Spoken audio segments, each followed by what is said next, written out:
All right, guys, so what we're going to look at now is some Kimura attacks, not only as a submission, but from a positional standpoint.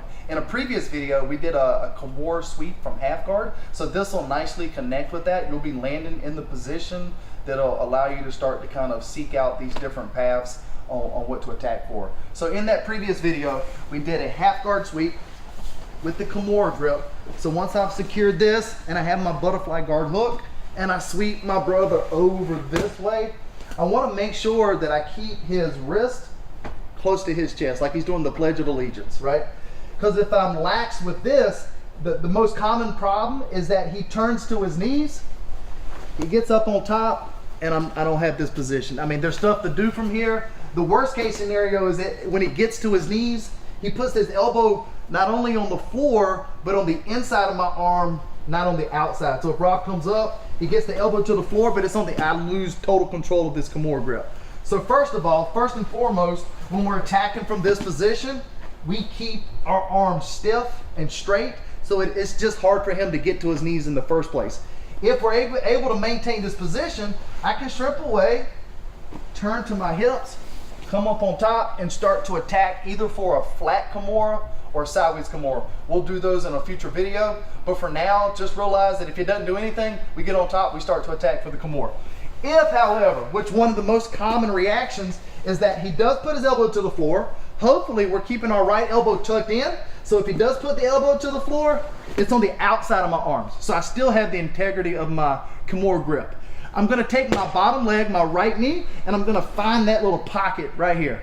And then I'm gonna take my left foot and I'm gonna hook his shoulder, and I'm gonna use this, the Kimura grip, and my bottom foot to turn him this way. As soon as I come up, I'm gonna throw this leg over, cross my feet. If he's not grabbing anything, I'm fall straight back for the armbar. If he, however, is grabbing onto something and I need to break his grip because he's grabbing his collar, I maintain the Kimura grip and I'm gonna fall north toward his head like I'm doing an Americana to break that grip. Once I have it, I line back up, make sure my hips are underneath them, and then I'll hit the armbar from there. So that's a nice little combination or a connection between the previous technique into the Kimura attacks, where the partner comes up on his knees, and then I use that to my advantage to find that bottom knee in, hook the shoulder, roll them to the opposite side, and start to attack for the armbar. Yeah, I think what's important to see there too as well, if guy puts me back in that that ending position, the leg, some of you guys may see that, oh, that leg's under the head here.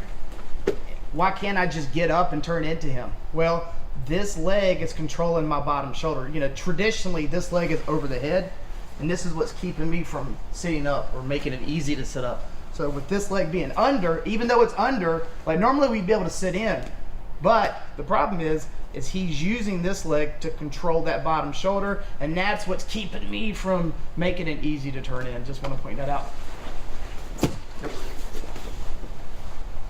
So yeah, check out the previous video if you haven't already. Kimura sweep from the half guard. That's a nice little segue into this series of attacks. Yep. And like I said, in a future video, we'll look at the sideways Kimura, or what we call the sideways Kimura, and then also the flat Kimura.